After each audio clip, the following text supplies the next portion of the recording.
Let's take this conversation now to our virtual roundtable. And joining us today is ABC News political director Rick Klein, Democratic strategist Adrian Elrod, and former Republican Congressman from Virginia, Denver Riggleman. Welcome to all. First, let's listen to a little bit of what the president had to say about an issue we just heard one of those voters talk about. A lot of people are talking about it. Bipartisanship and what it means. Let's listen. I'd like to meet with those who have ideas that are different. They think are better. I welcome those ideas.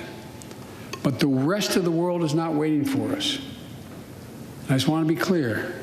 From my perspective, doing nothing is not an option. Doing nothing is not an option. Rick, President Biden there, you know, he is obviously getting criticized by Republicans for not being bipartisan enough. He says he's got Republican voters' support. Republican legislators are another thing. And yet, at the end of the day, he also says their inaction isn't an option. So how is he going to walk this line? I think what he's doing is really blurring some of the lines. Unity and bipartisanship, they may sound like they are similar goals, but I think the way that President Biden has outlined this, he views national unity as a different priority than bipartisanship, and that if it's good for the country and if it's good even among voters of all political persuasions, then forget about bipartisanship. That's a secondary consideration. And I think, Terry, you know, there's a couple different versions of Joe Biden. There's Joe Biden, the senator, who was known as a deal maker, and a lot of Democrats, even some of them even privately feared that he would be too ready to cut deals with the Republicans. And there's Joe Biden as president, who views this as a potentially transformative presidency at a critical moment for the country. He's edging, I think, with every successive day and new proposal with new programs toward that latter category. He's seeing himself as someone who can transform the nation, whether or not that means Republicans are on board. He is making clear he wants to move forward with or without him. He is swinging for the fences and takes a look at a Republican Party where legislators who simply acknowledge the basic arithmetic of his victory are getting censured and primaried. He may not get a lot of votes over there. So the president also struck an optimistic tone, as all presidents do at speeches like this. They brag a bit. He's talking about the nation's recovery from the pandemic. Here's what Joe Biden had to say. Now, after just 100 days, I can report to the nation, America is on the move again.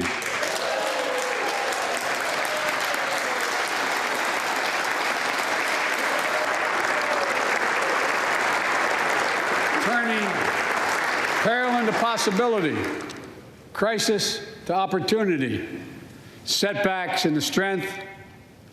We all know life can knock us down, but in America, we never, ever, ever stay down. Americans always get up.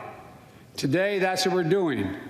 America's rising anew, choosing hope over fear, truth over lies, and light over darkness. That's classic presidential rhetoric there. Adrian, he sounds to me almost like he's a president who feels like he's got the wind in his sails a little bit for this big, ambitious program that Rick was just describing. What do you make of his messaging last night? Well, Terry, first of all, he's got, in terms of, contrasting where we are 5 months later from where we were, in November of 2020, such a stark difference, not just including the tone of the White House and what's emanating from the Oval Office, but also, the fact that people are getting vaccinated. They've exceeded their vaccination expectations and goals. They're getting people back to work. He's rolled up his sleeves. He's put his head down. He's not trying to be an ostentatious, overly controversial president. He's just trying to get there and get in and get the job done.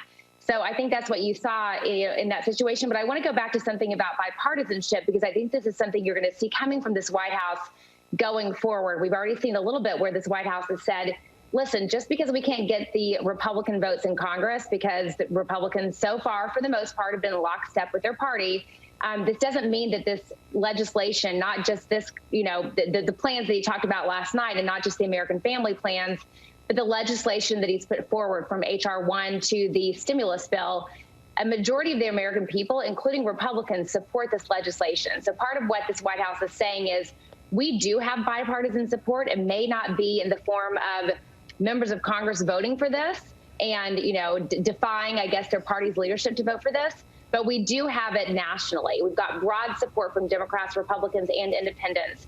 So I think that's what you'll see from this White House going forward, is that they will stress that they have bipartisan support across the board from a number of pieces of legislation. And just because Republicans in Congress are not voting for that does not mean that it is not widely supported and widely desired by the majority of the American people. Well, Denver Riggleman, former congressman, let me take that to you.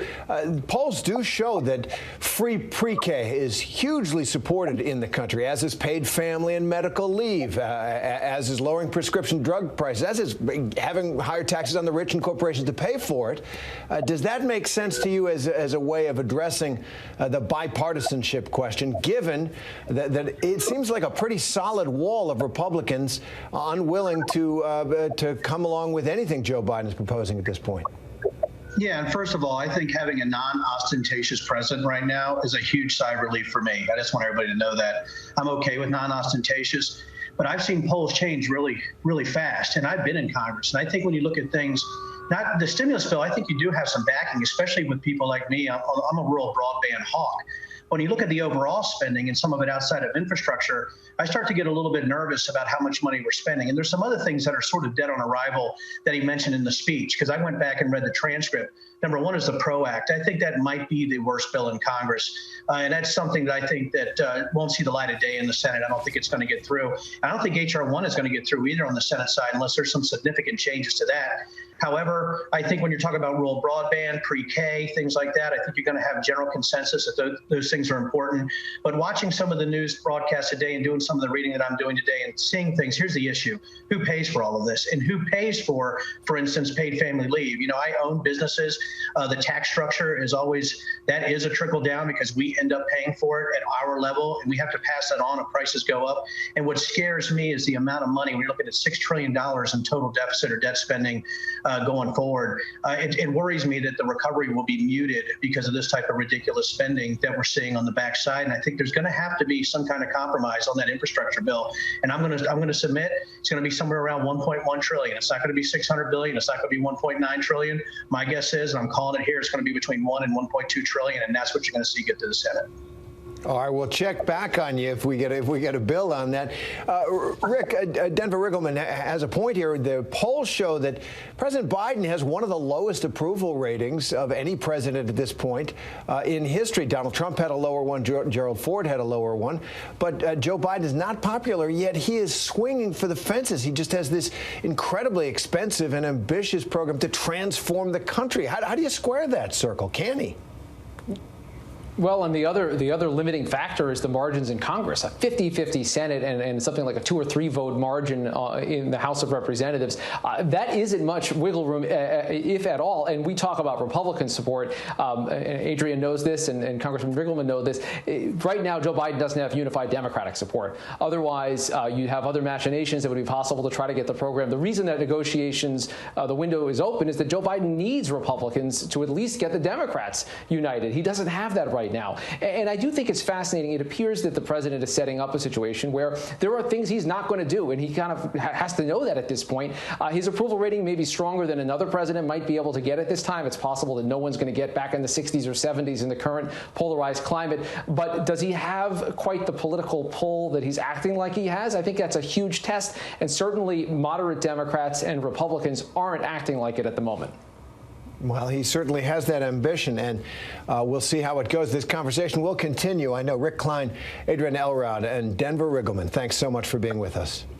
Thank you. Thanks, Terry.